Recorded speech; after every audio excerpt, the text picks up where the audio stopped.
So when the kids are having a really big meltdown and you don't, it's just all a bit chaotic, I think it can get a bit uncomfortable for like guests and family and friends and stuff to, to be there during those times. And if they're going to happen on a regular basis, I think it can make people pull back slightly, or it might mean that I might decide not to invite people around so much because I feel like, I don't want to feel embarrassed or like I've lost control of the situation.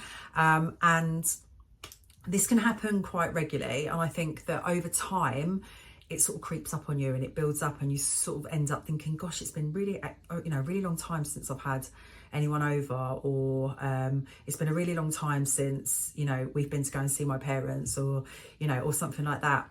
So how do we deal with that? I think the first and foremostly, I think the first thing we need to do is acknowledge it. So I think recognizing that's really important. Once you've recognized it, then I think it's about having those open conversations with your family and friends and saying, I feel really uncomfortable sometimes when my kids are going into full-blown meltdown, and sometimes I feel like, you feel uncomfortable, so I've started, sort of pulling back a little bit, and I don't want that to, affect our relationship or friendship or whatever that is. And I think that's the best way to resolve it, is definitely to talk about it.